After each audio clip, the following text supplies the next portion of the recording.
नमस्कार दर्शक बंधु मु आकाश आपण मानक स्वागत करुच्ची आज आउ एक नुआ भिडियो रे। तो दर्शक बंधु आपण मैंने समस्त जानिथिबे जे 2 मास हेलाणी आम राज्यर समस्त भत्ता हिताधिकारी मानक जहाँकि टंका मिलु नथिला। तेणु से भत्ता टंका मिलवा को लेकिन आम राज्यर बहुत हिताधिकारी माने जहाँकि बहुत असुविधार सम्मुखीन होते। तबे सही सब समस्यार समाधान गतकाली आम राज्य सरकार तरफ हो सारी जहाँकि आपण मैंने समस्ते जानिथिबे जे जो भत्ता हिताधिकारी माने 2 मास हेब टंका पाउ नथिले तो सेमानक अकाउंट को गतकाली टंका क्रेडिट होईची। तो केउ मानक अकाउंट को केते टंका क्रेडिट होईची आसंतु से विषय रे आजिर ए वीडियो रे डिटेल्स रे जानिबा। तो ता पूर्व जदि चैनल को प्रथम करी विजिट करूचंती ताहले वीडियोटी को लाइक करिवे ता सहित चैनल को सब्सक्राइब करके पाखरे थिबा बेल आइकन को क्लिक करी ऑल ले सेट कर देबे। तो चलंतु दर्शक बंधु आ देरी न करी वीडियोटी को स्टार्ट करिबा। तो आपण माने समस्त जानिथिबे जे आम ओडिशा सरकार भत्ता टाइम टू टाइम देउचंती। आपण माने डेट को मध्ये जानिथिबे कहीं ना एक कथाटी मु आपण मानक एथिपाई कहूची जे ना सरकार जो भत्ता टंका आपण मानक अकाउंट को पठाउचंती तो आपण माने देखिले पूरा पागल हो जिवे।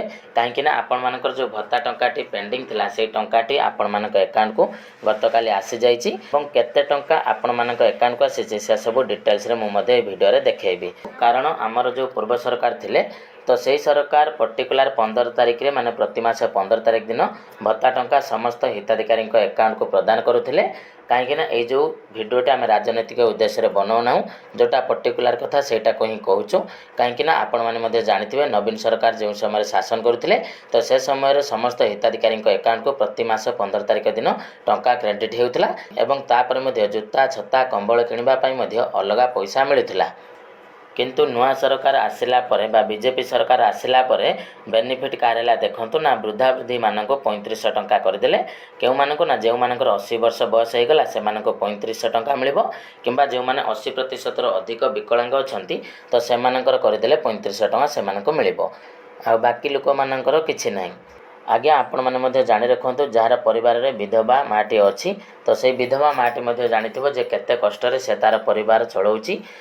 किंतु सरकार जो कामटी को करिसेंती ठीक अच्छे आम मानुचे विकलांग मानक पई आपण माने भत्ता टंकाटी को बढ़ेचंती ठीक अच्छी एवं सीनियर सिटीजन मानक टंकाटी को मध्ये बढ़ेचंती ठीक अच्छी। किंतु विधवा माँ मानक पई मध्ये 3500 टंका लागू करबा कथा कारण से मानकर किछि भी शाखा नहीं। आपण माने मध्ये जानि रखंतु आ जो 1000 बा 1200 टंका आपण माने समानक प्रदान करूचंती तो सेही टंकार मध्ये समानक परिवार चली पारिबो नाही। तेणु राज्य सरकारक तरफरु जो निष्पत्तिटी निया जायछि ता संपूर्ण भाव ठीक कि भूल सेटा आपण माने कमेंट सेक्शन रे कमेंट करके जणाइबे। आ जेबेठारु आम राज्य रे बीजेपी सरकार शासन कला तो सेबेठारु भत्ता टंकार कौनसी प्रकार टाइम टेबल रही नाही। कहीं केते बेले 2 मासर टंका मिलु नाही तो एका बेले मिलुची आ केते बेले 3 मासर टंका मध्ये मिलु नाही एका मासरे मिलुची। तो एटा को मध्ये आपण माने जानिथिबे जेउ भले कि वर्तमान 2 मासर टंका हमर वृद्धा वृद्धि मानक अकाउंट को सरकार प्रदान करि नथिले जोटा कि हमर गतकाली 2 मासर टंका सरकार एका संगरे पठाइले। तो आपण माने आसंतु मु डिटेल्स रे देखौची आपण माने जानि परिबे जे केउ हिताधिकारी अकाउंट को केते टंका आसीची। तो देखंतु हमर जने सब्सक्राइबर भाई ए मेसेज को गतकाली आम पाखो पठैचंती जे गतकाली 4:22 PM रे माने संध्या समय रे तांको अकाउंट को 7000 टंका क्रेडिट हेची। आपण माने जोटा कि देखि पारुथिबे माने जे माने 3500 टंका लेखा मासिक पाउथिले तो सेमानकर 2 मास रे केते टंका हेउची ना 7000 टंका हेउची आ जो 7000 टंका मध्ये सेमानक अकाउंट को क्रेडिट हे जाईची। काहेकि ना सरकार मध्ये कहथिले 2 मासटा आमे गुटिया मास रे पठै देबु एवं पठै देले किंतु सरकार कोन कहथिले ना आमे 3 मास रो भत्ता टंका एका संगरे प्रदान करिवो।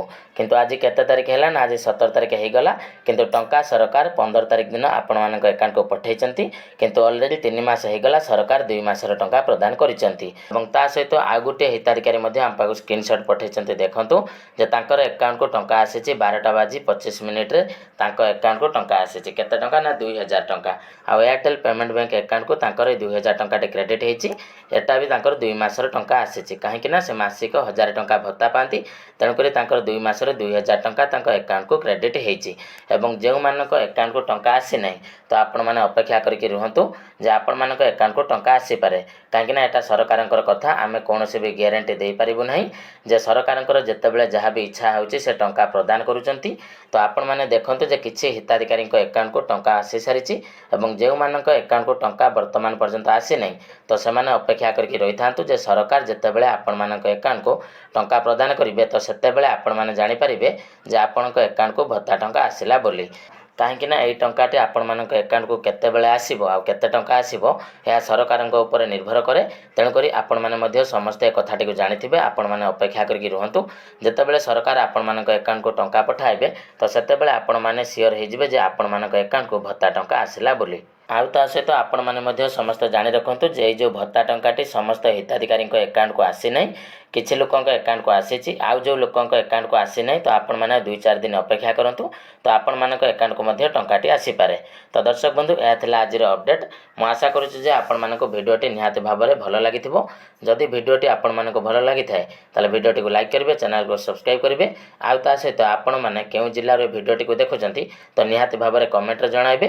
ଆଉ ଆପଣମାନଙ୍କର এই ଭିଡ଼ିଓଟିକୁ ନେଇକି କ'ଣ ମତାମତ ରହିଛି ତ ନିହାତି ଭାବରେ କମେଣ୍ଟରେ ଜଣାଇବେ। ତେବେ ଚାଲନ୍ତୁ ଦର୍ଶକ ବନ୍ଧୁ, ଆଜିର ଭିଡ଼ିଓରେ ଏତିକି। ପୁଣି ଦେଖା ହେବ ଆପଣମାନଙ୍କ ସହିତ ଆଉ ଗୋଟିଏ ନୂଆ ଭିଡ଼ିଓରେ ନୂଆ ଟପିକକୁ ନେଇକି। ତ ସେତେ ପର୍ଯ୍ୟନ୍ତ ବିଦାୟ ଦିଅନ୍ତୁ। ରହୁଛି ଜୟ ଜଗନ୍ନାଥ।